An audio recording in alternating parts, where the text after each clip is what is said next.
Muling bumalik si Curry na may 5 sunod na puntos, pinatunayan kung bakit siya ang pinakamahusay na shooter sa kasaysayan. Pinatulog ni Steph Curry ang New York sa isang palabas na nakakaindak.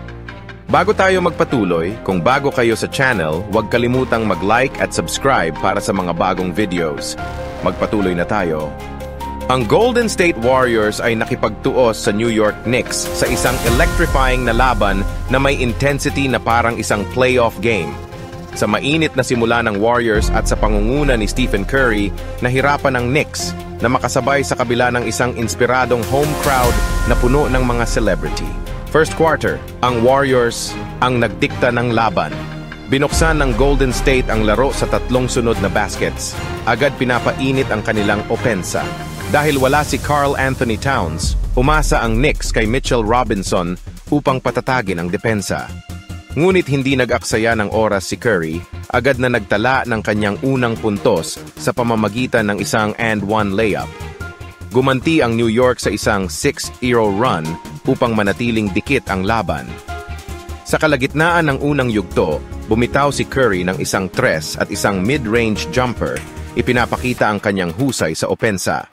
Sa kabila ng maagang momentum ng Warriors, isang 5-0 run mula sa Knicks ang nagbaligtad ng iskor, tinapos ang unang kwarto na may 26.5 kalamangan para sa New York. Second quarter, lalong uminit ang laban.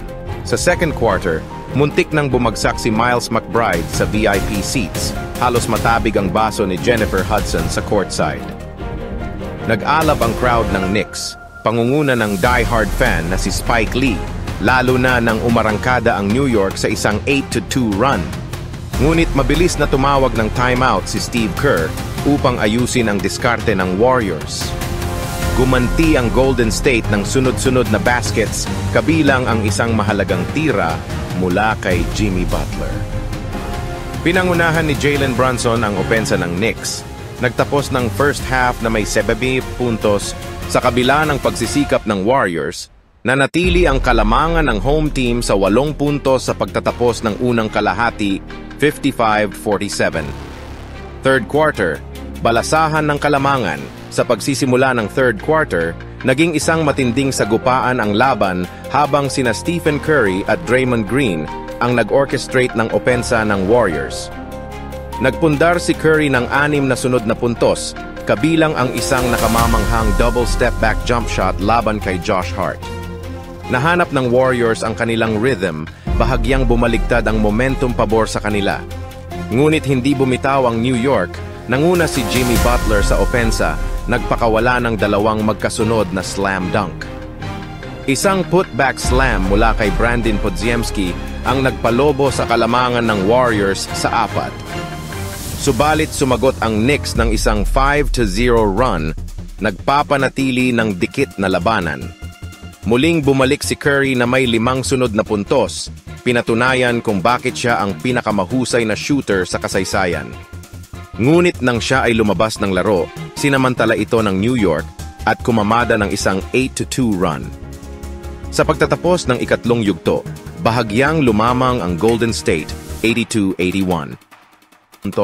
Ngunit nanatiling kontrolado ng Warriors ang laro. Sa huling 5 minuto, pinalobo ng Warriors ang kanilang kalamangan sa 8 puntos. Isang clutch 3-pointer mula kay Guy Santos, sinundan ng isa pang 3 mula kay Curry, ang nagbigay ng 102-93 kalamangan sa Golden State. Dito nagsimulang mawalan ng pag-asa ang crowd ng New York, habang ang Warriors ay matibay na isinara ang laban. Sa huli, naselyuhan ng Golden State ang panalo, pinahusay ang kanilang record sa 9-1 tuwing naglalaro si Jimmy Butler. Matapang lumaban ang Knicks, ngunit sa huli, ang pamumuno at tikas ni Stephen Curry ang nagbigay sa Warriors ng tagumpay sa isang matinding sagupaan. Salamat sa panonood. Kung nagustuhan nyo ang video, huwag kalimutang mag-like at subscribe para sa mga bagong videos. God bless sa lahat.